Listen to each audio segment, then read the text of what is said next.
par Elle et Atlanson.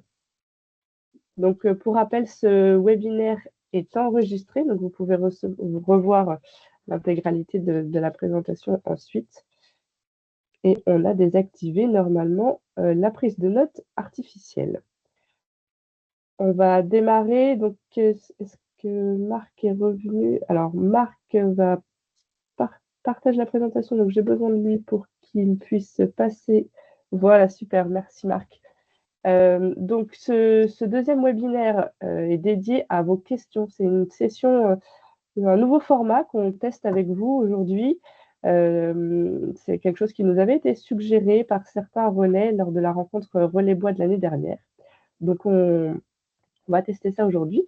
Et donc, vous avez été plusieurs à jouer le jeu et à nous partager des questions en amont grâce au formulaire que vous avez proposé. Donc, le programme aujourd'hui est assez riche. On va parler de la mise en place des réseaux de chaleur urbains. Il y a eu plusieurs questions à ce sujet. Pour répondre à ces questions-là, on a Rennes Métropole qui est avec nous aujourd'hui, qui va pouvoir nous faire part de son retour d'expérience. Ensuite, on parlera de l'intégration du solaire thermique dans les réseaux de chaleur, également des questions de ce sujet. Et on a Malergie Amandine Leden qui est avec nous aujourd'hui pour pouvoir répondre à cette question-là. Et ensuite, on vous parlera des catégories de ressources bois, notamment des bois déchets. Il y a des questions à ce sujet. Et enfin, on terminera sur le suivi des émissions atmosphériques des chaufferies bois. S'il y a d'autres questions et si le temps le permet, on verra si on peut les prendre au fil de l'eau. Sinon, on verra si on peut les prendre à la fin. Mais je ne vous cache pas que le contenu est assez dense aujourd'hui, donc je ne vous promets pas qu'on ait le temps d'y répondre. Et on finira par un point actualité. Donc, je vous propose de démarrer tout de suite avec la mise en place des réseaux de chaleur urbains, avec le témoignage donc, de Rennes Métropole. Et je vais donc laisser la parole à Rennes Métropole et à Marc. Tu peux passer la slide, Marc. Oui, je fais juste un petite modification. Et puis, on va dire... Voilà. Attends. Donc, vous ne voyez pas, mais Marc installe un deuxième écran pour pouvoir suivre en même temps que le partage d'écran. Voilà. Donc, du coup, la mise en place des réseaux de chaleur urbains. Donc, on a avec nous aujourd'hui Christine Ridan et Richard Turquet. Si vous pouvez nous faire un petit signe, Christine et Richard, si vous êtes bien parmi nous. Je ne vous vois pas. Bonjour Christine, bonjour Richard. Super, il y a beaucoup de monde et je n'ai pas toutes les caméras. Donc, vous faites partie du service réseau d'énergie et de chaleur de Rennes Métropole, le SREC. Alors, on va attendre que Marc fasse cette mise au point. Marc, on ne voit plus le diaporama en plein écran. Ouais, ça y est.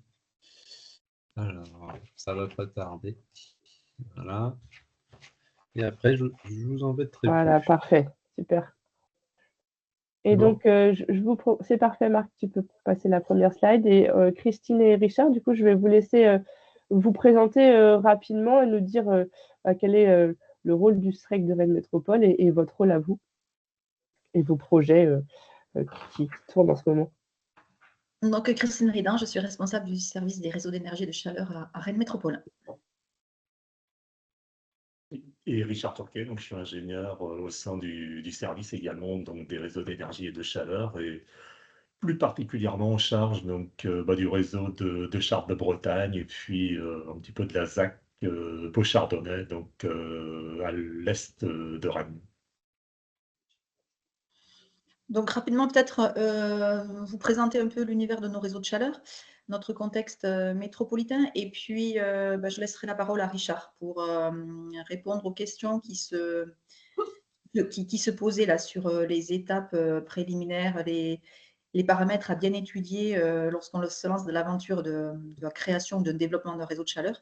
Et puis, j'interviendrai juste en complément si besoin. Là, vous avez du coup sur cette slide nos différents contextes, enfin notre contexte des différents réseaux de chaleur que nous pilotons. Donc, nous avons aujourd'hui 4 réseaux de chaleur existants sur le territoire de la métropole avec deux gros réseaux sur le territoire rennais, des réseaux historiques qui bénéficient chacun de concessions entre 13 et 18 ans, au cours desquels nous allons pouvoir développer de façon très ambitieuse ces deux réseaux de chaleur, et puis les verdir également. Donc, avec le réseau Rennes-Nord-Est qui se développe, encore appelé le réseau Enernov, qui se développe au nord de la Vilaine, sur le territoire rennais, et qui est alimenté en majorité par l'énergie fatale issue de la récupération de l'incinération des déchets, de l'usine d'incinération de Villejean. Et puis à l'autre bout du réseau, côté Beau-Chardonnay, donc une chaufferie biomasse que nous sommes en train de renforcer en augmentant la puissance installée. Et puis nous sommes aussi en train d'installer un stockage hydraulique de 5000 m3 sur le site de la chaufferie de Beau, lesquels ouvrages seront mis en service en 2026, avec, nous espérons, le redémarrage de l'usine d'incinération. Sur Rennes Sud, nous arrivons en fin de concession actuellement, et du coup, nous avons contractualisé une nouvelle concession en CEMOP. Donc, nous sommes actionnaires aussi de cette CEMOP à hauteur de 34%. Et ce nouveau contrat de concession entrera en vigueur au 1er juin 2025 pour 13 ans, avec, comme nous l'avons fait sur Enernov, un gros programme de développement, avec une mixité qui aujourd'hui est à peu près à hauteur de 55-56% selon les années. C'est une mixité ENR grâce à la biomasse, la chaleur biomasse issue de l'incinération de la biomasse que nous importons depuis la centrale de cogénération biomasse de Dalkia, de l'autre côté de la rocade. Donc nous ne sommes pas propriétaires de moyens de production ENR, c'est juste cette importation qui fait le mix ENR de ce réseau. Et puis ensuite, nous complétons avec des chaudières gaz dont nous sommes propriétaires au sein de notre chaufferie du Blôme. Le nouveau contrat de concession va voir naître deux nouvelles chaufferies à la biomasse. Une nouvelle chaufferie à la biomasse qui sera implantée sur le même site que notre chaufferie gaz sur le Blône. Et puis une deuxième chaufferie à la biomasse qui sera implantée sur un nouveau site à la Courrouze. Le tout permettra de porter le mix ENR de 55-56% aujourd'hui à demain à peu près 100%, puisque nous ferons aussi un petit peu de récupération sur collecteurs d'eau usée. Et puis, nous convertirons aussi le gaz fossile en biogaz. Donc, voilà, ce sera à terme, c'est-à-dire à l'horizon 2030, ça sera un réseau qui sera à 100% ENR, avec une perspective à l'horizon 2030-2035 d'interconnecter le réseau Rennes-Sud et le réseau Rennes-Nord, puisque le réseau Rennes-Sud va beaucoup se développer sur les 5 prochaines années, et il va se rapprocher donc de la Vilaine, avec du coup une interconnexion possible avec le réseau Rennes-Nord Rennes-Nord-Est, pour essayer d'épuiser au maximum l'énergie fatale issue de l'usine d'incinération de Villejean.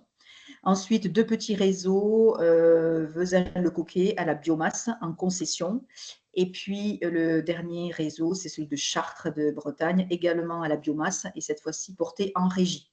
Et puis, nous avons aussi un dernier projet, alors qui n'est pas, là c'est un projet, donc le réseau n'est pas encore en service, c'est sur la commune de L'Heureux, un petit réseau qui fonctionnera aussi en régie à la biomasse et qui sera mis en service en 2026. Donc là, nous sommes en cours de travaux de réalisation. Voilà pour ce qui concerne le contexte de nos réseaux.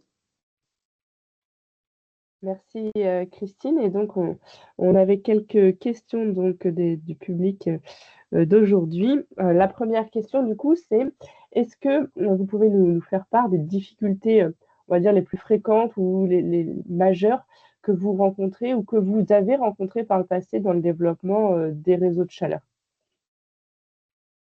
Oui, bonjour. Donc, je vais prendre oui, la continuité donc, de l'échange. Donc, au niveau des principales difficultés, c'est vrai qu'une petite liste qu'on a pu dresser, mais qui n'est pas non plus voilà, complètement fermée. Donc, l'une des principales précautions à prendre, c'est vrai que ça concerne donc la densité. Donc, c'est vrai qu'il y a un seuil qui est imposé pour pouvoir bénéficier du fonds chaleur, qui est de 1,5 mégawattheure par mètre linéaire, donc et par an. Et c'est vrai que ça, c'est vraiment un paramètre comment à sécuriser sur la durée, quoi, savoir s'assurer justement que ce ratio puisse tenir. Et Je pense notamment sur la durée d'amortissement et en intégrant un petit peu les impacts donc, du décret tertiaire, les DGU également, voir un petit peu quelle base de DGU a été retenue dans l'étude, si on est sur des DGU trentenaires, sur les 10 dernières années, intégrer peut-être une décroissance également du nombre de DGU sur la durée d'amortissement, une période de chauffe également qui peut être à recalibrer, à raccourcir légèrement, un point de vigilance également sur les unités utilisées, notamment dans les études. Quand on parle mégawattheure, ça qui peut y avoir des mégawattheures utiles, des mégawattheures PCI, PCS. Donc voilà, bien être vigilant parce que souvent, c'est qu'il y a 10% qui se baladent d'un côté, 10% de l'autre, et on finit par, au final, rencontrer des difficultés et des difficultés qui, bien, quelquefois, sont loin d'être évidentes à résoudre. Donc, concernant les besoins, ce qu'on peut recenser assez fréquemment, c'est que les études sont généralement assez optimistes, donc ont tendance à plutôt surestimer les besoins. Alors ça permet donc de faire apparaître un prix unitaire au mégawattheure qui est plutôt intéressant, puisque c'est vrai que dès l'instant qu'on a un dénominateur qui est assez important, c'est vrai que mathématiquement, voilà, ça fait réduire le prix unitaire et ça apparaît comme assez séduisant. Donc voilà un point de vigilance sur les paramètres vraiment qui sont retenus dans le cadre de l'étude et s'assurer justement de la tenue des paramètres sur la durée.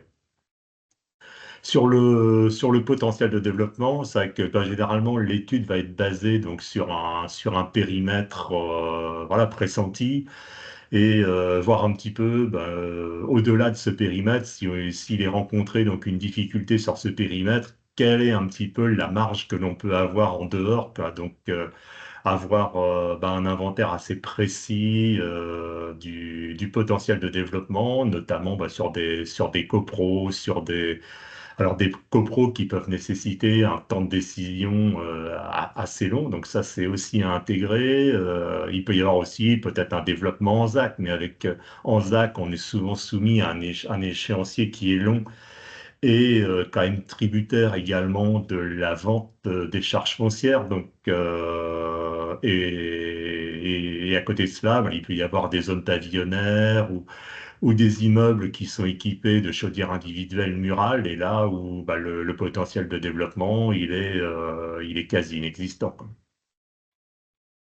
Une difficulté également, c'est pour l'implantation de la chaufferie. C'est vrai que, bon, généralement, on a quand même besoin d'un foncier de 2000, voire 2000 mètres carrés. Un foncier qui est rare. Donc, voilà. Et donc, une négociation aussi à avoir sur le prix de cession de ce foncier, quoi. Est-ce qu'une mise à disposition, entre guillemets, quasi gratuite est possible ou pas par la collectivité? Il y a également l'acceptabilité par les riverains, parce que c'est vrai que l'idée d'avoir le chauffage à la biomasse ou une énergie renouvelable est toujours séduisante, mais c'est toujours un petit peu mieux ailleurs que proche de chez soi. Donc voilà, ouais, c'est aussi à intégrer, et notamment avec une livraison par camion, même s'ils ne sont pas nombreux, c'est vrai que c'est voilà, toujours assez mal perçu. Une idée également à avoir, c'est concernant la compétitivité par rapport à une solution gaz. C'est vrai que sur une chaufferie biomasse, on a des charges d'exploitation qui sont quasi fixes. C'est vrai qu'on a 80% à peu près du coût de l'exploitation qui va être sur la chaufferie biomasse. Donc, biomasse est sur des équipements tels que l'électrofiltre, voilà, des équipements lourds. Et donc, quel que soit un peu le taux de charge comment de la chaudière, c'est qu'on aura des charges fixes qui vont être quasi incompressibles. Donc, voilà la nécessité donc d'avoir un taux de charge sur cette chaudière qui soit plutôt élevé pour faire en sorte justement de maximiser ces charges fixes. Et on a également l'investissement initial qui est important en chaufferie et d'où la nécessité justement d'avoir un réseau qui soit assez chargé et ça rejoint la problématique sur la densité dont je vous parlais en ouverture.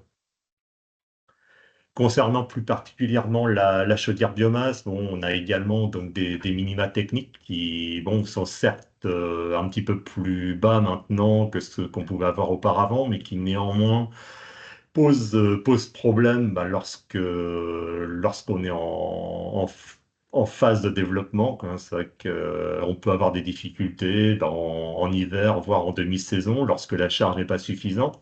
Donc c'est vrai que ça, ce sont des arrêts quelquefois thermostatiques, des redémarrages, des sources de colmatage et des émissions qui au final sont pas très bonnes. Donc être vigilant. Les autres problèmes, c'est au niveau de la gestion du service, c'est vrai que quelle que soit un petit peu la taille du réseau, c'est vrai que ça nécessite quand même une implication assez forte de la collectivité, et donc des frais de personnel qui sont là, et voilà, voir un petit peu de quelle façon ces frais de personnel vont être imputés. Et concernant les abonnés, il y a également la nécessité de mettre en place un partenariat fort avec les abonnés et d'obtenir un engagement sur un temps long, puisque c'est vrai qu'on a sur les chaufferies un temps d'amortissement qui va être de 20 à 25 ans, et lorsque le réseau est un petit peu en limite de densité, il faut impérativement que les abonnés demeurent raccordés au réseau de chaleur, parce que c'est vrai que s'il y a un ou deux déraccordements, ça peut être une mise en péril du fonctionnement global du réseau, et là, les difficultés apparaissent. Merci, Alors, merci Richard. On va voilà, juste, ouais, un petit peu sur les principales difficultés. Alors après, c'est comment anticiper un petit peu ces problèmes. Alors bon, je suis pas magicien, mais c'est vrai on a quelques petits réflexes quand même maintenant.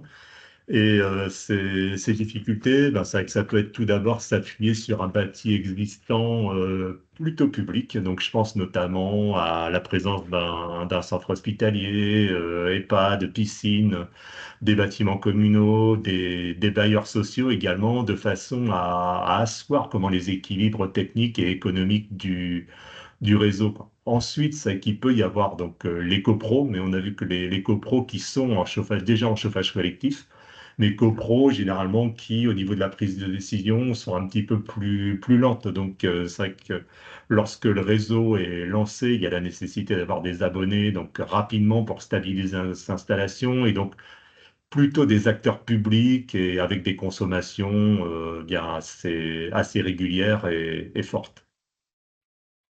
Concernant le portage des investissements, donc une précaution également, s'il y a un risque de dérapage du calendrier, donc du fait d'un aménageur, je pense notamment tout ce qui est ZAC ou renouvellement urbain, c'est que plutôt privilégier un portage par la collectivité, quoi, pour éviter justement des pénalités ou ouais, des sorties difficiles, puisque c'est vrai qu'on aura un concessionnaire qui va constater donc un effondrement de son taux de rentabilité interne, et donc qui se retournera nécessairement vers la collectivité.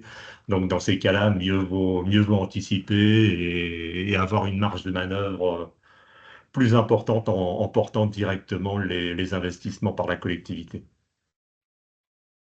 J'en parlais tout à l'heure un petit peu, donc c'est vrai que pour aussi favoriser comment l'équilibre économique donc du réseau de chaleur, c'est aussi donc un apport du foncier, quoi. Le foncier, avoir un échange avec la collectivité pour avoir une cession, voilà, presque à l'euro symbolique, ou enfin voilà, limiter l'investissement dans le foncier.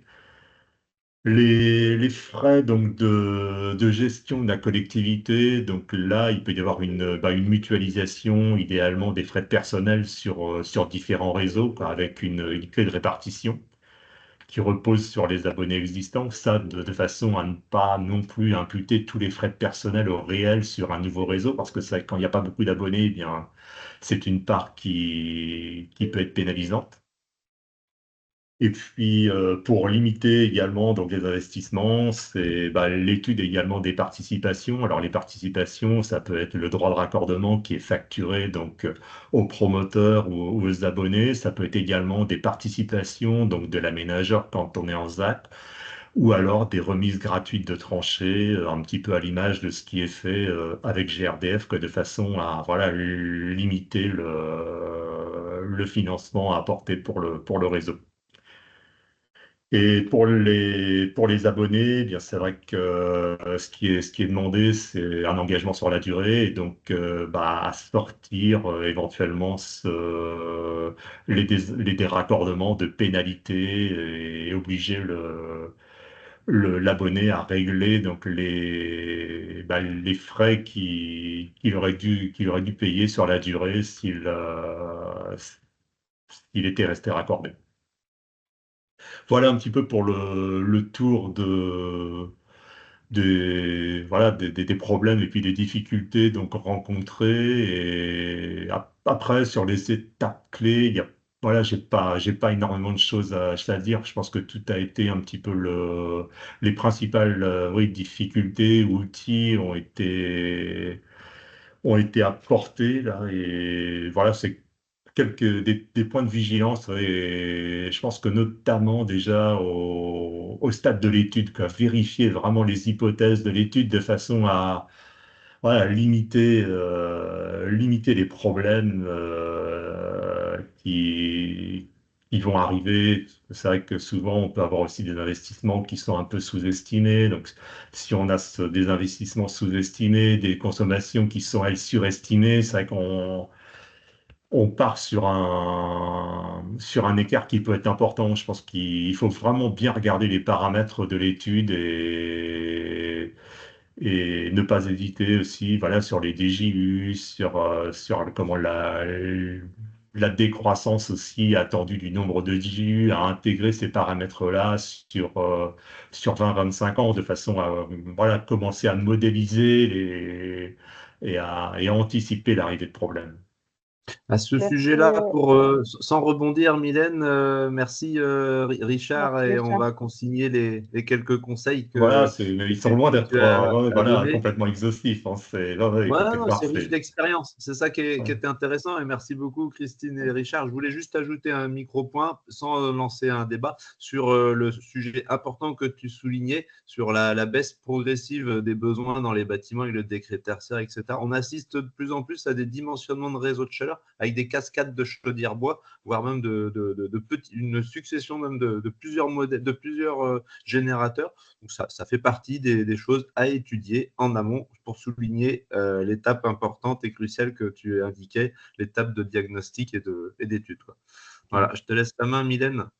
Oui, merci, Ok, beaucoup merci. Richard et Non, Christine. de rien. C'est très riche comme retour d'expérience. Je pense qu'on pourrait, faire toute une matinale sur votre retour d'expérience. Je suis sûre que les participants ont envie de vous poser, plein de questions. Vous avez abordé, plein de points, très importants. On n'aura pas le temps d'aller plus loin aujourd'hui puisqu'on a d'autres sujets, mais si notre public, le souhaite, on pourrait, imaginer, à mon avis, une matinale entièrement dédiée à ce sujet-là.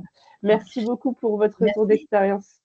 Juste, je voulais rajouter là sur le tour d'horizon très complet que nous a proposé Richard. Juste vous dire que, bien évidemment, mais vous le savez aussi, c'est que quand on est sur un développement de réseau et qu'il s'agit de rajouter des moyens de production, notamment des chaufferies, qu'elles soient au gaz ou à la biomasse, il y a aussi vraiment cette difficulté à laquelle on a déjà été confronté, bien évidemment, nous, la métropole, cette difficulté de faire accepter les travaux à la fois de développement du réseau, mais aussi les travaux de création de nouvelles chaufferies et la proximité de nouvelles chaufferies par rapport aux riverains. Et donc, il y a un vrai sujet d'acceptation et de communication bien en amont. On a tiré des enseignements d'une communication assez assez faible que nous avions menée à l'occasion de la création d'une chaufferie sur le réseau Rennes-Nord-Est, une chaufferie au gaz. Et du coup, voilà, aujourd'hui, on fait beaucoup mieux sur le réseau Rennes-Sud, là où on va développer 2 nouvelles chaufferies à la biomasse. Et donc, on communique très, très, très largement en amont du dépôt de PC. Et ça, c'est hyper important de ne pas se louper sur la communication pour assurer un maximum, de proposer des visites de chaufferie, etc., des ateliers éventuellement pour concerter, pour proposer une implication, du financement participatif. Enfin, il y a quand même pas mal d'outils, de solutions dans notre besace là que nous mettons à profit pour faire accepter ces ouvrages. Et ça fonctionne plutôt bien.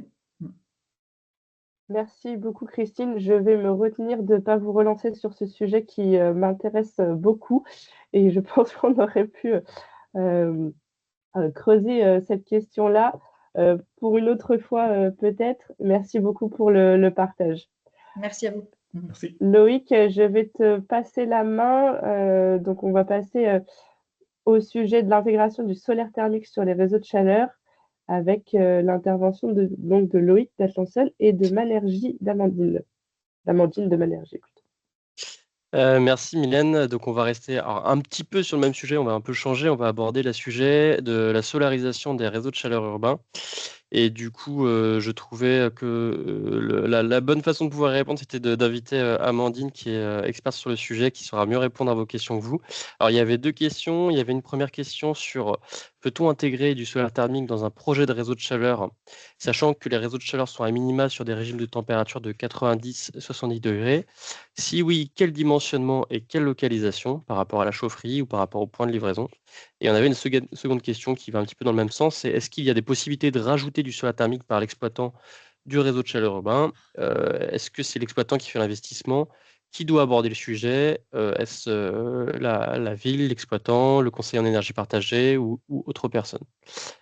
Avant de passer la parole à Amandine, peut-être pour rappeler quelques éléments, c'est que le solaire thermique, ça peut être une solution qui est très pertinente pour le réseau de chaleur urbain. On a cependant des conditions. La première, c'est d'avoir un réseau d'eau chaude qui est en basse pression, basse température. L'ADEME, par exemple, pour financer une installation solaire sur réseau de chaleur, demande un critère, c'est d'avoir une température cible du réseau retour inférieure à 65 degrés. Le deuxième aspect, c'est qu'il faut que le réseau de chaleur fonctionne l'été et alimente des besoins estivaux. Donc, les réseaux de chaleur qui sont coupés l'été ne sont pas pertinents pour le solaire thermique, ou plutôt le solaire thermique n'est pas pertinent pour ces réseaux de chaleur-là. C'est des réseaux aussi qui peuvent être intéressants pour assolariser dès lors qu'on n'a pas de chaleur fatale excédentaire. Sinon, la chaleur fatale est prioritaire sur une installation solaire. Et moins coûteuse. Il faut effectivement aussi une présence de foncier à proximité. Donc aujourd'hui, l'ADEME et l'INES a réalisé une étude qui estime que sur l'ensemble des réseaux de chaleur urbains existants en France, on aurait environ 8 TWh de potentiel à solariser, donc ce qui n'est pas négligeable. Je laisse la parole à Amandine. Merci Amandine de participer. On va essayer de se donner 10 minutes pour répondre à ces questions, voire un peu moins si on y arrive. Merci, c'est bien noté. Donc, je m'appelle Amandine Leden, je travaille chez Manergie. Je suis basée à Rennes. J'ai une expertise d'une quinzaine d'années sur le solaire thermique et notamment sur le solaire sur réseau de chaleur. Alors, pour bien préciser de quoi on parle ici, hein, du solaire sur réseau de chaleur, c'est un champ de capteurs solaires thermiques qu'on raccorde directement à un réseau et qui va participer à la production et donc à son mix énergétique. Tu peux passer à la diapo suivante. On fait la différence donc de ce sujet-là, solaire sur réseau de chaleur, avec les installations solaires qui pourraient être installées directement sur les bâtiments et être utilisées en préchauffage de l'eau chaude sanitaire, directement donc côté secondaire. C'est-à-dire qu'on vient prendre l'arrivée d'eau froide, on la préchauffe et après elle passe dans un appoint qui peut être un appoint réseau de chaleur. Mais dans ces cas-là, on ne parle pas de solaire sur réseau de chaleur. Donc les questions d'aujourd'hui, on les a répondues sous le prisme du solaire sur réseau de chaleur. On pourrait élargir la discussion, mais pour l'instant, on va se limiter là-dessus. Donc, il y avait une question sur le dimensionnement. Donc, le principe de dimensionnement du solaire thermique, en première approche, en tout cas, c'est de dire qu'on va couvrir le plus possible de besoins en période estivale, c'est-à-dire donc les pertes du réseau et les consommations d'eau chaude sanitaire. Ce dimensionnement-là conduit à un taux ENR solaire, on va dire, de l'ordre de 5 à 20%, puisqu'on sait que les besoins en hiver sont beaucoup plus importants. L'avantage, c'est qu'en fait, ça permet dans les réseaux avec des grosses chaufferies bois, ça permet d'arrêter la chaufferie bois l'été, donc de diminuer la pression sur les consommations de biomasse, et de pouvoir réaliser les entretiens de la chaudière, et ce qui va permettre d'avoir une durabilité de l'équipement biomasse plus long. Donc on va chercher dans ces cas-là à substituer le gaz. Vous avez là un peu les graphiques de profil de production horaire et mensuel. Je laisse passer à la diapo suivante. Le sujet du dimensionnement, donc ça va concerner la surface solaire, mais ça va aussi concerner le volume de stockage. En effet, on a besoin en fait d'un stockage pour pallier au décalage entre la production solaire, puisqu'on imagine très bien, hein, chacun le voit, on a une production solaire en cloche qui va être plus importante à midi qu'à 18h. Et donc on a besoin de ce stockage qui peut être journalier ou sur quelques jours, pour pouvoir déphaser en fait la production de la consommation. Ces stockages solaires, ils participent en fait à la gestion du risque surchauffe. Donc là, vous avez une savante formule, hein, pour pouvoir calculer en première approche un volume de stockage. Ce volume de stockage, il va être éminemment lié à la température du réseau, puisque plus la température va être basse, la température utile du réseau va être basse, plus on va pouvoir stocker. Alors, on parle souvent, hein, on entend souvent parler de combiner le stockage d'eau chaude sanitaire qui est beaucoup utilisé on se dit en été, avec la chaufferie biomasse. Alors là-dessus, je voudrais émettre plusieurs points d'attention. Alors théoriquement, c'est possible. Ce qu'il faut voir, c'est que ce stockage solaire, il va pas être utilisé qu'en été, il va aussi être utilisé en intersaison. Par exemple, quand vous allez avoir des très belles saisons, des très belles journées au mois de février, au mois de mars, au mois d'avril, on va avoir besoin de ce stockage, hein, pour le solaire. Donc ça, c'est d'une part, il n'y a pas que l'été. Donc théoriquement, c'est possible. Sur le papier, on peut quasiment tout faire. Attention, hein, ça nécessitera donc plus de matériel et plus de pilotage, puisqu'il y a un ensemble de 22 voies et des savants circuits hydrauliques à faire. Et la régulation, hein, de ça n'est pas si facile, parce qu'en fait, si on voulait bien faire, il faudrait faire un pilotage sur prévision météo. Et aujourd'hui, c'est des choses qui sont, on va dire, partiellement maîtrisées par les opérateurs énergétiques. Donc attention, solution oui. Pour l'instant, on est plutôt sur une découverte du sujet, de voir comment on pourra optimiser ce fonctionnement-là. Passer à la salle d'appel. Alors, on avait une question sur la localisation des installations solaires. Alors, on parle de 2 cas, hein. D'abord, le premier cas, c'est le plus classique, hein. C'est ce qu'on appelle le solaire centralisé, c'est-à-dire qu'on va raccorder notre centrale solaire au niveau de la chaufferie. Ça va avoir pour avantage que c'est plus facile à piloter, hein. On va se mettre soit en parallèle, soit en série des autres producteurs, et on va utiliser les pompes réseau comme normal, elles vont pousser dans le réseau. Donc on a plusieurs exemples, hein, d'installations comme ça. Il y a par exemple celle de Pont, qui est une centrale au sol qui est raccordée directement en chaufferie avec une chaufferie bois. Et puis une centrale à Juvignac, on est en toiture de chaufferie, et là aussi on est raccordé en centralisé. Donc c'est le cas le plus classique, le moins coûteux, et voilà, le moins complexe. Le deuxième cas, c'est le cas centralisé. Dans ce cas-là, en fait, on est raccordé soit au niveau d'une sous-station d'un bâtiment, soit au niveau d'une branche du réseau.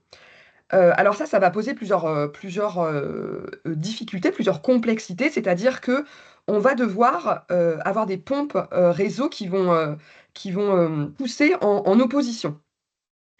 Donc vous avez plusieurs réseaux qui sont comme ça, hein. Le réseau à Rennes, je pense, a plusieurs chaufferies, donc il y a plusieurs pompes réseau qui poussent en opposition. À Nantes, c'est pareil, hein. Donc les gros réseaux, c'est assez fréquent de faire ça, mais néanmoins, c'est pas non plus des sujets extrêmement simples, hein. Ça ramène des complexités. Donc on va avoir plusieurs réseaux qui sont comme ça, hein. Par exemple, à Châteaubriand, on est sur une centrale au sol qui est raccordée en retour-retour sur le feeder, un des 2 feeders importants du réseau. Et à Narbonne, on est raccordé en bout de réseau, hein, donc il a fallu regarder que le réseau est suffisamment dimensionné pour pouvoir accepter toute la puissance ramenée par le solaire. Voilà pour la localisation, j'espère que ça répond à la question. Alors, il y avait une question sur les régimes de température. Effectivement, hein, quand on est sur un réseau bois, jusqu'à présent en tout cas, les températures de réseau n'étaient pas tellement un enjeu puisque les chaufferies bois, elles acceptent des réseaux à assez haute température. On voit que ce sujet arrive sur la table, puisque notamment avec les sujets de condenseurs, ou comme pour Rennes Métro, par exemple, d'une récupération de chaleur sur la steppe. Donc là, on voit qu'il y a un enjeu à abaisser les températures de réseau. Et en fait, en solaire, c'est un enjeu primordial, parce qu'en fait, le rendement des capteurs solaires, il est directement lié à la température d'utilisation. Donc, plus vous allez être bas en température sur votre réseau, retour en tout cas, euh, mieux vous pourrez valoriser votre solaire, c'est-à-dire plus vous aurez rendement, et donc plus vous allez pouvoir rentabiliser vite cet investissement. Alors là-dessus, hein, sur les abaissements de température, il y a énormément de travail à faire sur les réseaux existants. Il y a beaucoup de littérature. Alors là, je vous ai mis l'exemple d'un guide sur lequel on a travaillé chez Manergie. Enfin, à l'époque, ça s'appelait Terme Conseil avec la FNCCR. Mais il y en a plein d'autres. Je pense que vous avez déjà eu des webinaires là-dessus. C'est des enjeux qui sont connus et que je vous invite fortement à mettre en place sur les réseaux que vous avez. Voilà, petite précision, hein, il y a des C2E dispo pour ce genre d'opération. Alors, ça, c'était le volet technique. Maintenant, on va avoir un volet un petit peu plus juridique, un petit peu plus montage. Loïc, il me reste combien de temps? 4-5 minutes, ça va? Ça C'est ira, je court, hein, crois mais qu'on a, on on a est deux, très trois diapos. Le sujet est un peu plus, alors plus difficile, mais, mais on va essayer de le simplifier au maximum. Alors, comment rajouter du solaire thermique sur un réseau? Alors là, on est parti sur des réseaux existants. Alors, premier cas de figure, on a un réseau en concession, DSP, souvent donc les gros réseaux. Alors bah, d'abord, vous demandez à votre délégataire, où il vous propose de dire: «Bon, bah, on va rajouter, du solaire». Donc là, bah, vous allez faire un avenant, hein, vous vérifiez qu'on n'est pas au-dessus des seuils d'avenant, et donc il va porter, les investissements, la conception, la réalisation, l'exploitation, de la centrale solaire. Ça, pas de problème. Solution numéro 2, c'est la solution qui est réalisée à Châteaubriand, l'affermage, c'est-à-dire que vous allez porter, les investissements, conception, enfin la collectivité, l'autorité concédante va porter les investissements, la conception et la réalisation de la centrale solaire, et puis l'exploitation sera portée par le délégataire. Là aussi, on fait un avenant, à la DSP. Troisième solution, la vente de chaleur. Donc, on n'a pas énormément d'acteurs sur le sujet qui font ça, mais il y en a au moins un qui est relativement performant, qui s'appelle Nuit. Bon, il peut y en avoir d'autres, hein. Et donc, il va vous vendre de la chaleur un peu, par exemple, sur les mêmes modèles que pour les UVE. C'est-à-dire que vous avez un délégataire pour l'UVE, et là, vous allez prendre, ou comme le creux de Rennes qui était évoqué ce matin, le creux de Dalca, ce tiers, en fait, va vous vendre de la chaleur solaire avec donc des garanties, et puis vous allez vous engager sur un T-Corpé. Enfin, le concessionnaire va s'engager sur un T-Corpé. Ça a pour intérêt que du coup, vous faites travailler deux privés ensemble, donc des fois, ça peut être pertinent. Enfin, plus facile en tout cas. Deuxième cas de figure, votre réseau est en régie, bah là, vous allez tout simplement porter, vous, l'investissement, et puis vous allez mettre en place un marché maîtrise d'œuvre, marché de travaux et un marché d'exploitation pour la centrale solaire. Alors, plus ou moins regroupés, hein, vous pouvez faire des marchés un peu MGP, même si c'est pas super facile dans le cadre du solaire. Et puis vous pouvez aussi faire des marchés travaux, exploitation, des marchés mixtes, des choses comme ça. Voilà, j'espère que ça répond à la question. J'ai compris à la question que c'était pas si simple quand vous avez parlé de l'exploitant, mais ça mériterait de rentrer un peu plus dans le détail. Si jamais vous voulez faire des installations solaires côté secondaire et les faire porter par votre exploitant, là on va rentrer sur des considérations un petit peu plus complexes, puisqu'il y aura de la mise à disposition de toiture, et il faut savoir, enfin il faut se demander comment l'exploitant réseau de chaleur va pouvoir rentrer sur le secondaire. C'est des questions qui sont pas simples. C'est des questions qu'on va poser aussi sur ce sujet-là va aussi arriver quand on veut faire des travaux d'optimisation des températures. On pourrait consacrer, là encore, peut-être 15 minutes complètes juste sur ce sujet, donc bah, je vais m'arrêter là. Là, c'est un petit tableau juste pour vous montrer un petit peu les différents réseaux de chaleur qui ont accueilli des centrales solaires plus ou moins grandes, hein. Vous voyez sur la colonne numéro 1, 2, 3, 4, 5 que ça va de 200 mètres carrés à 6000 mètres carrés. Donc avec des montages contractuels de réseaux de chaleur assez variés, hein, qu'ils soient en régie ou en délégation de services publics, mais également des réseaux privés, donc qui appartiennent à un opérateur énergétique ou des réseaux techniques, et différents montages possibles, donc soit en vente de chaleur, soit en affermage, soit en concession. Voilà, il y a un petit peu tout qui est possible. Je vous laisserai regarder à tête reposée ce tableau. Si vous avez des questions, vous pouvez revenir vers moi ou contacter directement les personnes qui sont en charge de ces réseaux. Si vous avez besoin, je dois avoir quelques contacts. Voilà. Merci Merci de Amandine, votre merci attention. beaucoup. Et j'en profite pour dire que c'est quelque chose qu'on peut peut-être aussi proposer, organiser une visite ou essayer d'organiser une visite du réseau de chaleur de Châteaubriand avec son installation solaire. Ça peut être une idée de visite pour l'automne 2025. Donc si c'est des sujets qui vous intéressent, n'hésitez pas à me les faire remonter et puis j'essaierai de voir si c'est possible à mettre en place côté Atlancène. Merci encore Amandine. Merci beaucoup, Amandine. Merci, Loïc. Marc, est-ce que je peux te laisser remettre la présentation du départ? Ok. Et on va passer du coup au troisième sujet qui porte sur les catégories de ressources bois. Donc, une question nous a été posée juste pour y voir un petit peu plus clair parmi les différentes catégories et notamment sur les déchets bois et voir quelles installations peuvent utiliser quelles ressources. Donc, tu peux passer, Marc. Donc, la première classification qu'on peut considérer, c'est la nomenclature ICPE. Donc, dans la nomenclature ICPE, la rubrique 2910, qui est la rubrique de réglementation des installations de combustion, donc pas que bois, hein, il y a aussi par exemple la méthanisation dans la rubrique 2910. Mais donc cette rubrique propose déjà une définition de la biomasse et deux grandes catégories. La catégorie A, en fait, ça va être les produits qui sont par nature destinés à être employés comme combustible. Donc là, on va vraiment être dans de la plaquette forestière, de la plaquette bocagère. Et ensuite, on a la catégorie déchets. Là, donc, dans la nomenclature ICPE, tout le reste, c'est considéré comme de combustible déchets. Et donc, ce qui va nous intéresser, il y a différentes sous-catégories, et celle qui va nous intéresser aujourd'hui, c'est la catégorie B5, c'est celle dont vous allez le plus entendre parler, puisque c'est la catégorie donc, des déchets bois. Et donc, cette définition, elle comporte une particularité importante que je vais vous demander de retenir pour la suite, c'est que pour faire partie de cette définition, les déchets de bois ne doivent pas être susceptibles de contenir des composés organiques halogénés ou des métaux lourds qui pourraient être là à la suite de traitements, de conservation du bois ou de différents revêtements. Tu peux passer, Marc. Donc, ça, c'était pour la nomenclature ICPE. C'est la seule chose qui est réglementaire. Mais on a aussi le référentiel ADEME de 2017, et c'est le référentiel que vous allez très souvent retrouver dans les plans d'appro et dans les réglementations les règlements du fonds chaleur. C'est aussi ces catégories-là qui sont citées. Donc, il y a 4 grandes catégories. La catégorie 1, plaquettes forestières et assimilées. La catégorie 2, qui correspond au connexe de sous-produits de l'industrie et de première transformation du bois. La catégorie 3, dont on va rentrer en détail, c'est-à-dire la catégorie bois de fin de vie et bois déchets.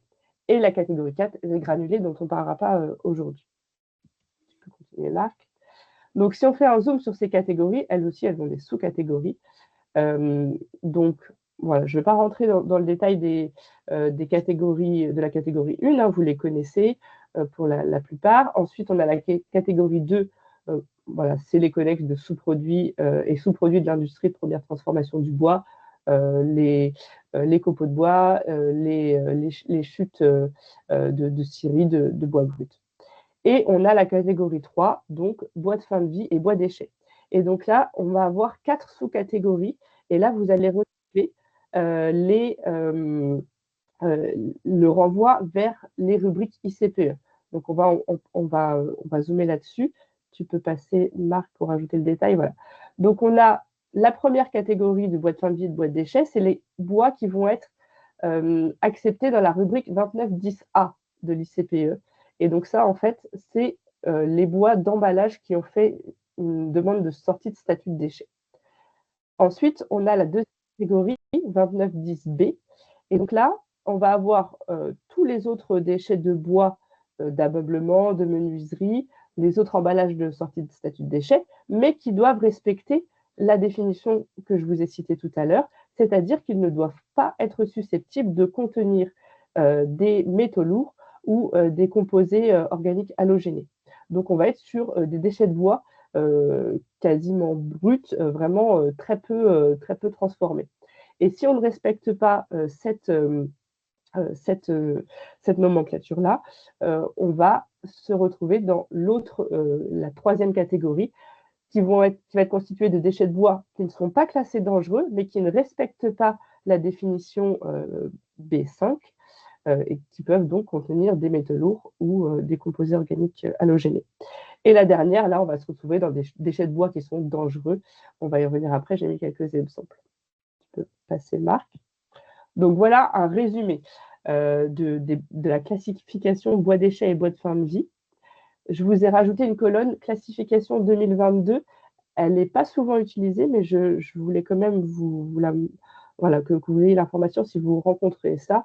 En fait, l'ADEME a proposé une nouvelle classification en partenariat avec la filière en 2022, seulement sur les bois déchets, qui apporte quelques précisions, mais ça correspond à quelques détails près, à quelques précisions près, aux catégories 2017 que je vous ai mis à côté. Donc, vous entendrez parler peut-être de bois A, de bois BR1, BR2 et de bois C.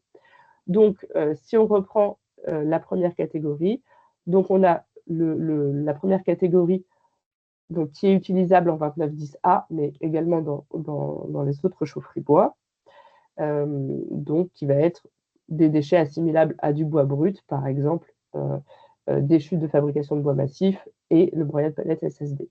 Ensuite, le bois vraiment qu'on appelle le bois B, le bois BR1, qui, lui, va être d'autres déchets utilisables sous la rubrique 2910B, mais toujours pas de composés organiques halogénés ou métaux lourds.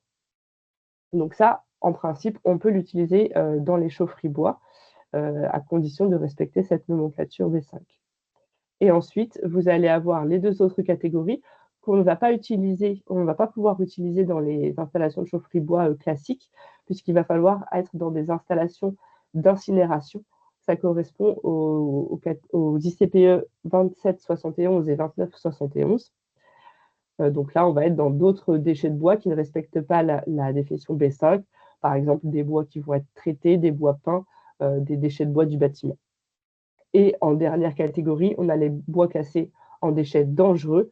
Donc là, pas d'installation non plus, pas de valorisation en chaufferie bois, seulement dans des centres d'incinération de déchets dangereux. Et donc ça va être la rubrique 2770. Donc par exemple, je vous ai cité les traverses de chemin de fer qui sont des bois créosotés qui contiennent des choses dangereuses. Voilà, tu peux passer, Marc. Donc, en résumé, donc, si on est dans une installation classée ICPE, donc c'est-à-dire à partir de 1 MW, si on est en 2910A, on peut donc utiliser, comme dans toute chaufferie, les plaquettes forestières et assimilées, catégorie 1, les connexes de ciré, catégorie 2, et les bois déchets SSD, catégorie 3. Éventuellement, bien sûr, les autres déchets de biomasse agricole, ça correspond aux autres sous-parties de la définition biomasse ICPE. Donc, à savoir que si on est dans cette catégorie-là, on sera en déclaration à partir d'1 MW et au-delà de 20 MW, on sera en enregistrement. Donc, on ne va pas rentrer dans les détails de la réglementation ICPE aujourd'hui, mais pour ceux qui ne connaissent pas, plus on est dans des seuils élevés et plus on a des devoirs de contrôle et de reporting importants. Donc voilà, la déclaration va être plus souple que l'enregistrement. Ensuite, si on veut valoriser des déchets de bois qui n'appartiennent pas à ces catégories-là, pardon, donc d'autres déchets de bois, mais qui devront quand même respecter la définition B5, on va être du coup en ICPE 2910B, et là on sera forcément en enregistrement dès 1 MW. Et pour toutes les autres installations, donc celles qui ne sont pas classées, donc qui sont inférieures à 1 MW,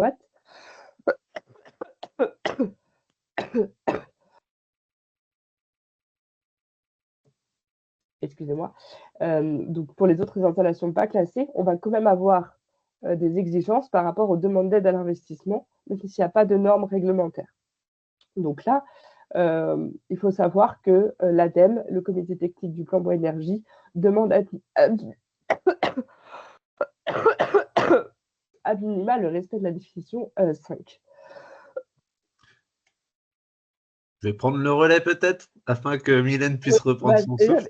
J'avais fini, donc juste c'était pour vous dire que là, on avait une entrée réglementaire, mais on a aussi une entrée technique, et je vais laisser Marc du coup continuer. Donc, sur l'approche technique, voilà, on vous met une slide avec ce que représentent ces différents combustibles dans les ressources actuellement utilisées dans les chaufferies bretonnes, donc avec un cercle en pourcentage. Donc, les produits dont on parle, notamment les produits de fin de vie, on les retrouve par ici. Les connexes de scierie, on les retrouve par ici, avec ensuite les autres produits, donc première catégorie, donc forêt, bocage et paysage. Voilà. Donc on retrouve le PF1A, PF1B, PF1C, le PF2B et le PF3A et 3B. Donc quelques exemples sur cette catégorie-là pour finir. On a donc 2 installations qui vont rentrer dans l'ICPE 2910B en Bretagne. Je les ai classées par ordre chronologique. La plus ancienne, qui est ICPE 2910B, c'est à Plougastel, d'Aoulas. Donc, c'est une chaufferie bois de quasiment 8 MW qui chauffe plusieurs sites et un total de 15 hectares de serre. Plus un centre commercial. Voilà, donc le réseau va jusqu'ici. Et donc, il y a des réflexions pour étendre davantage le projet. On est sur une consommation de 15 000 tonnes. Donc, c'est juste pour vous donner des ordres de grandeur. Des projets de ce type-là, ce sont des projets qui nécessitent quand même une très forte traçabilité des produits, puisqu'il faut justifier le compte de leur composition. Et aussi, on est sur l'ICPE, deuxièmement.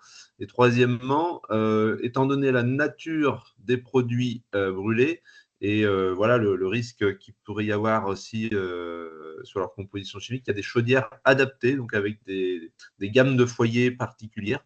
Et donc, c'est des projets qui vont s'envisager à partir de plusieurs mégawatts. Donc ici, on a un projet autour de 15 000 tonnes. Un projet un peu plus récent, SARL de Chêne-Vert à Ploua, il est un peu plus petit, mais il a aussi un projet de s'agrandir. Là, on est autour de 3 600 tonnes, mais les professionnels spécialistes du sujet jugent que c'est vraiment le minimum pour envisager de faire du 2910B, voire même aujourd'hui, compte tenu des exigences d'une part de la réglementation et deuxièmement de la difficulté à trouver un combustible compatible avec la 2910B. Je rappelle, donc, il n'est pas SSD, mais qui est pourtant indemne de composés organo-halogénés. C'est trop complexe. Donc là, voilà un exemple de chaufferie. Le combustible, voilà, qui est visuellement, entre guillemets, propre, mais avec quelques petits corps étrangers potentiellement. Donc ça, c'est très, très exigeant quand même. Donc là, on est dans la rubrique des 2910B. Ça, c'est 2 projets existants. On n'en recense pas d'autres. Les projets que je vais présenter, c'est des projets qui, à un moment donné, ont envisagé d'aller sur de la 2910B, mais compte tenu des exigences, de leur taille, ils ont préféré aller sur la 2000, sur de la réglementation ICPE plus exigeante. Donc là, c'est un exemple de projet donc, qui va sur la 2971. Donc la 2971, ça encadre les installations de production d'énergie, de chaleur et d'électricité, en l'occurrence, qui utilisent du combustible solide de récupération.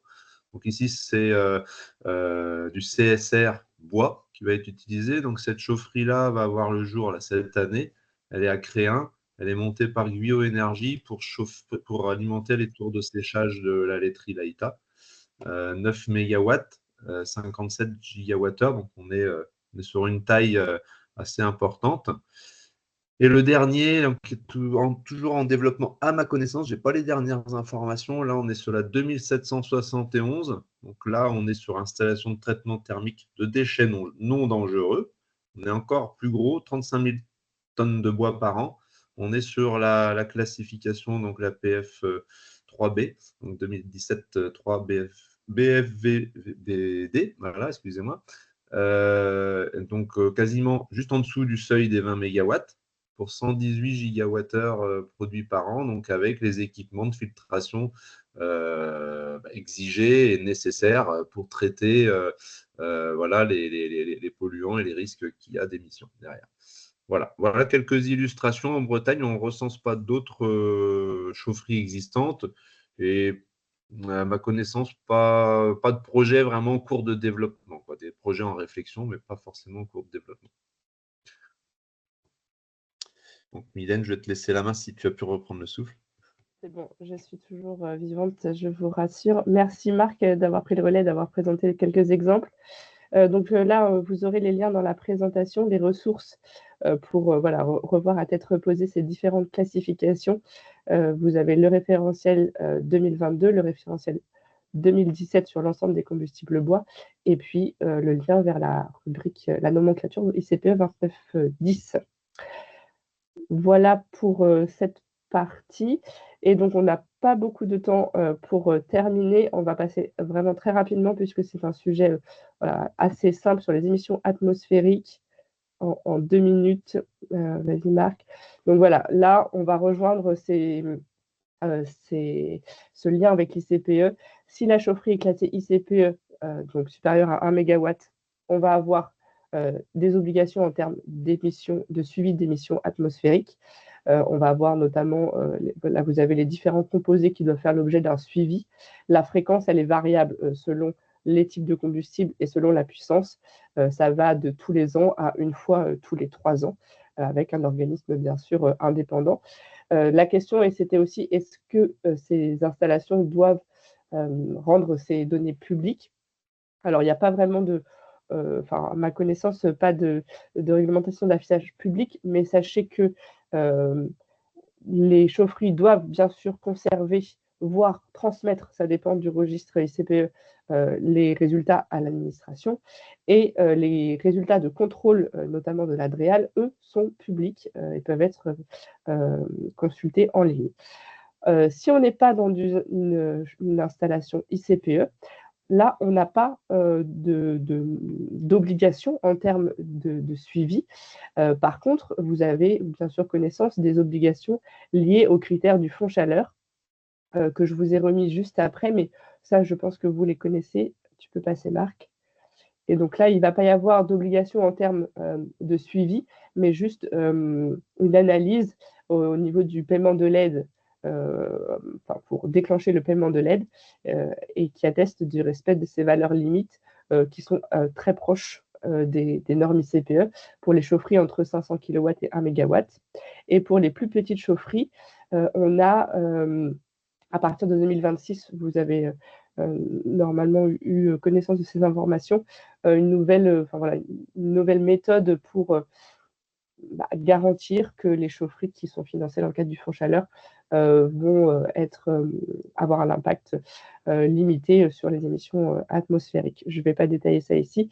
Et donc, on n'a pas d'obligation, pour répondre proprement à la question, sur les chaufferies non ICPE, on n'a pas d'obligation de suivi des émissions atmosphériques ni de publication des résultats. Après, les chaufferies peuvent décider, les collectivités peuvent décider elles-mêmes de faire des contrôles et de les afficher pour rassurer la population, hein, c'est possible. Et à savoir quand même que même s'il n'y a pas d'obligation de suivi des émissions, il y a quand même des obligations de contrôle du fonctionnement de la chaufferie. Donc là, c'est pareil, ça va dépendre de la puissance de la chaufferie, mais ça, elles l'ont toutes de la même manière que quelqu'un qui a une chaufferie, une chaudière individuelle chez soi doit la faire contrôler régulièrement. Et donc, on contrôle notamment la qualité de la combustion. Et donc, par ricochet, on va dire, si on contrôle la qualité de la combustion, dans une certaine mesure, on limite aussi les émissions, puisque mauvaise combustion dit forcément émissions plus importantes. Voilà pour ces questions. On n'aura pas le temps du coup de prendre davantage de questions. Il y en avait d'autres dans le formulaire. On pourra apporter des réponses quand on vous enverra le compte-rendu de cette réunion. Et on va juste très rapidement vous donner quelques dates importantes. Voilà, donc agenda. Pour rappel, le 23 avril, il y a une rencontre technique pour les 30 ans de L, donc à Banalec. Je ne sais pas si Marc, tu veux en dire un petit mot en 1 minute. Juste de vous inscrire rapidement parce que les places sont limitées et il y a déjà pas mal de monde d'inscrits. Donc, allez-y. Donc, on va voir l'historique d'un projet de réseau de chaleur sur une commune de taille, de petite taille, on va dire, ou de moyenne taille, quand on compare par rapport à Rennes, de petite taille. Donc, monter en régie. Et puis, on va avoir aussi le témoignage des autres acteurs du territoire qui ont permis de monter un projet de territoire de l'arbre à la chaudière. Donc, tout cela pour développer les linéaires bocagers, favoriser la rémunération des agriculteurs, leur implication et faire en sorte qu'on ait une chaufferie qui marche bien avec des équipes techniques très impliquées et des élus porteurs. Voilà. Pas plein de choses à apprendre de ce projet qui n'a pas forcément été facile, mais qui a trouvé les voies pour avancer. Donc, n'hésitez pas à venir vous et puis à relayer du coup aussi à vos communes qui seraient intéressées. Ensuite, on attend pour les rappel, porteurs de projets, c'est sûr, oui. sûr. Il faut profiter-en si vous avez des porteurs de projets. Ça peut être un bel exemple illustratif. Le 13 et 14 mai, la formation conduite et maintenance de chaufferie qui aura lieu à Tréméruc. Donc, on a encore quelques places pour cette session. Donc, si vous avez des maîtres d'ouvrage, des gestionnaires de chaufferie qui auraient besoin ou qui seraient intéressés pour envoyer leurs agents de maintenance, n'hésitez pas.